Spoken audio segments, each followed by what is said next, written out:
বিসমিল্লাহির রহমানির রহিম। আসসালামু আলাইকুম। প্রিয় দিন নরদীপ, দোস্ত বুজুর্গ আজিজ,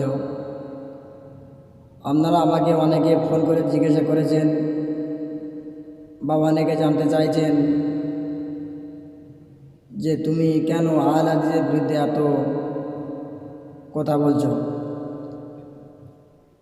তো আহলে হাদিসের বিরুদ্ধে কথা বলছি তার এটাই কারণ হলো তারা পিছন থেকে ইসলামকে ধ্বংস করে দিচ্ছে। ইসলামের মানুষদের পিছনে লাগতে লাগতে তাদেরকে বিভ্রান্ত করতে করতে এমনকি তারা মানুষদের সাথে মোকাবিলা করে পারছে না, করে ওদের সহ্য হচ্ছে না, এমন তো অবস্থায় নবীদের সাথেও গুস্তামি করছে। নবীদের সাথেও অনেক কটূক্তিভাবে কথাবার্তা বলছে, নবীদেরকে অসম্মানভাবে কথা বলছে। একজন বক্তা আম ছেলে, জেনারেল শিক্ষিতে, কিন্তু মাদ্রাসায় পড়াশোনা করেনি, হাদিসের কোনো জ্ঞান নেই, জের জবরে কোনো ব্যাকরণ জানে না, সে এখন স্টেজে উঠে উঠে বেশ ভালো বড় বড় বক্তব্য করছে এবং বড় বড় চ্যালেঞ্জ করছে। তো নিজেকে নিজে বড় করতে গিয়ে কিছু কিছু বিষয়ে অনেক বড় বাড়াবাড়ি করে ফেলছে। যেমন নবীদেরকে ইহুদি বলে দাবি করছে, বলছে কি না সব নবী ইহুদি। কত বড় মূর্খ তোমরা ভাবো। দেখো এই ভিডিওটা দেখো। কোরআনে যতগুলো নবী রাসূলের নাম আছে, এরা কারা? এরা কারা? ইউসুফ ইহুদি, ইয়াকুব ইহুদি, মূসা ইহুদি, দাউদ ইহুদি, সুলাইমান ইহুদি, ইউনুস ইহুদি। যার নাম আছে সর্বশেষ নাম হচ্ছে বনী ইসরাইলের মধ্যে নবী ঈসা আলাইহিস সালাম। ভাষার কত জ্ঞান দেখো। কোরআন তো পড়তে পারে না, আলেমের সাথে মোকাবিলা করার চেষ্টা করে, চ্যালেঞ্জ ছড়ে, বিতর্কে আমার সাথে বসো, বিতর্কে। আরে পাগল, তোর সাথে বিতর্কে কে বসবে? তুই তো একটা মূর্খ, বিতর্কে তোর সাথে কে বসবে?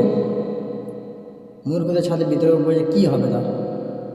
তুই আগে আলেম হয়ে আয়, মাদ্রাসায় যা, পড়াশোনা কর, কোন সব মাওলানা পাস করে আয়, তারপরে না বোঝার চেষ্টা করবে এখন। তো এখানে ব্যাকরণের কত একটা বড় ভুল দেখো। নবীদেরকে বলছে এরা কারা, এরা বলছে, এরাটা এই জায়গায় ব্যবহার করা হয় যারা আমাদের সমবয়সী বা আমাদের থেকে ছোট বা একই ক্লাস ফ্রেন্ড, তাদেরকে আমরা এরা বলি। তো এরা তাদেরকে বোঝানো হয় যে কত বড় মূর্খ আর কত বড় বেকুব নবীদের সাথে কথা বলছে এরা। যেগুলোকে কাছে কেউ থাকে, সমবয়সী কেউ থাকে, কাছাকাছি মানুষদেরকে আমরা বলি এরা। হ্যাঁ, যদি বা সমবয়সী হয়, হ্যাঁ, তারা যদি দূরে থাকে তাহলে বলা হয় ওরা। তাহলে সব নবীদের ধর্মের নাম ছিল ইসলাম। অনেকে আমরা গুলিয়ে ফেলি, আমরা মনে করি শুধু আমাদের ধর্মের নাম ইসলাম, অন্য নবীদের ধর্মের নাম বোধহয় ইসলাম না। এটা ভুল। আজকে আকীদা খালেস করে নেন, কনসেপশন এন্ড আইডিয়া ক্লিয়ার করে নেন। সব নবীদের একটাই ধর্ম, চিল্লায় বলতে হবে কি নাম? তার প্রমাণ, তার দলিল কি? তার দলিল হচ্ছে আল্লাহর কোরআন। আল্লাহর কোরআন আমাদেরকে জানিয়েছে সব নবীকে আল্লাহ তাআলা একটা ধর্মই দিয়েছেন। আল্লাহ বলছেন, মা কানা ইব্রাহিম ইয়াহুদিয়ান ওয়ালা নাসরানিয়ান ওয়ালাকিন কানা হানিফান মুসলিমা। আমার খলিল ইব্রাহিম ইহুদি ছিল না, আমার নবী ইব্রাহিম নাসারা ছিল না, আমার খলিল ইব্রাহিম অন্য কোন ধর্মের ছিল না। সাইয়েদনা ইব্রাহিম ছিলেন কানা হানিফাম মুসলিমা, একনিষ্ঠ মুসলমান। সুবহানাল্লাহ।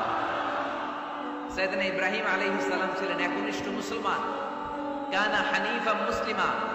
এই আয়াত প্রমাণ করে যে সাইয়েদনা ইব্রাহিম আলাইহিস সালামের ধর্মের নামও কি ছিল?